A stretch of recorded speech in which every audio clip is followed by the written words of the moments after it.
नमस्कार, बहुत स्वागत है आपका विंध्या टाइम्स में। मैं हूं आपके साथ स्वाति। राजगढ़ के नरसिंहगढ़ में मुख्यमंत्री डॉक्टर मोहन यादव ने लाडली बहनों को बड़ी सौगात दी है। एक राज्य स्तरीय कार्यक्रम में उन्होंने सिंगल क्लिक के माध्यम से 1,27,00,000 लाडली बहनों के खाते में राशि ट्रांसफर की।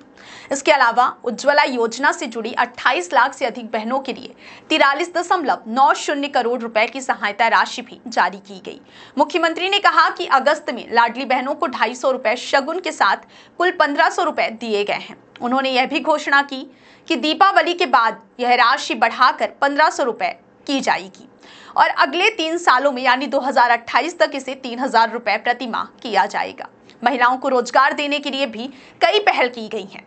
मुख्यमंत्री ने बताया कि सरकार बहनों को रोजगार आधारित उद्योगों में काम करने पर 6000 रुपए की सहायता देगी। इसके साथ ही कार्यस्थल पर हॉस्टल की व्यवस्था भी की जा रही है। मुख्यमंत्री ने सिर्फ बहनों ही नहीं बल्कि प्रदेश के भाइयों के लिए भी एक नई योजना की घोषणा की है। उन्होंने बताया कि रोजगार की तलाश कर रहे युवाओं को हर महीने 5000 रुपए की सहायता दी जाएगी, जबकि लड़कियों को 6000 रुपए मिलेंगे। नौकरी लगने पर केंद्र सरकार की ओर से 15,000 रुपए भी दिए जाएंगे। यह योजना प्रदेश में 25.68 लाख बेरोजगार युवाओं को रोजगार की राह दिखाने में मदद करेगी।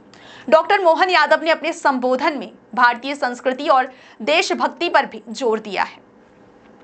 उन्होंने कहा कि रक्षाबंधन भाई बहन के अटूट रिश्ते का प्रतीक है। उन्होंने ऑपरेशन सिंदूर का जिक्र करते हुए कहा कि प्रधानमंत्री नरेंद्र मोदी के नेतृत्व में देश में आतंकी घटनाएं खत्म हुई हैं। उन्होंने कहा कि भाई अपनी जान की परवाह किए बिना बहनों के सुहाग की रक्षा करते हैं।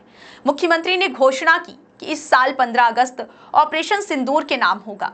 मुख्यमंत्री ने नरसिंहगढ़ क्षेत्र के लिए कई महत्वपूर्ण विकास परियोजनाओं का भी ऐलान किया। उन्होंने बैजनाथ धाम के जीर्णोद्वार और परिसर में 4 भव्य द्वार बनाने की घोषणा की है। कुरावर में उच्च शिक्षा की बेहतर व्यवस्था के लिए एक शासकीय महाविद्यालय खोला जाएगा। सिंचाई का रकबा बढ़ाने के लिए नेवज नदी को पार्वती काली सिंध चंबल पीकेसी परियोजना से जोड़ा जाएगा।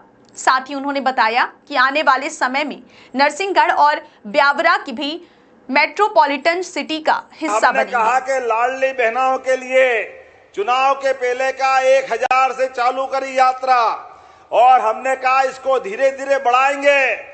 कांग्रेसियों ने कहा बढ़ा नहीं सकते, पैसे है ही नहीं, ये कहां से लाएंगे, कैसे देंगे। लेकिन बहनों आप गवाह इस बात की, चुनाव के पहले 1000 मिलते थे, गए साल से 1250 मिलने लगे। जोरदार अभिनंदन करो, ये हमारी बहनों के प्रति प्रतिबद्धता है। और गए साल 1250 किए थे और हमने कहा था और बढ़ाएंगे। आज इस किस्त के डलने तक प्रदेश के अंदर कितने पैसे बांटे बहनों को, केवल आंकड़ा बताऊं, 41,000 करोड़ से ज्यादा की राशि बहनों को दे चुके हैं अभी तक हमारी सरकारों के माध्यम से। बहनों के हाथ में अगर पैसा पहुंचता है, उस पैसे का सदुपयोग होता है। भाई के पास पहुंचे तो कहीं इधर उधर खर्चा करेगा, कभी कभी गलत और पता नहीं कहां बगाड़ देता पैसे। लेकिन बहनें अपनी जान की बाजी लगाकर भी एक एक रुपये को अपने बाल बच्चों के पढ़ाने लिखाने में, घर के खर्चे में अपना सारा पैसा लगाती। मैं दोनों हाथ जोड़ के प्रणाम करता हूं आपकी उस भावना के लिए।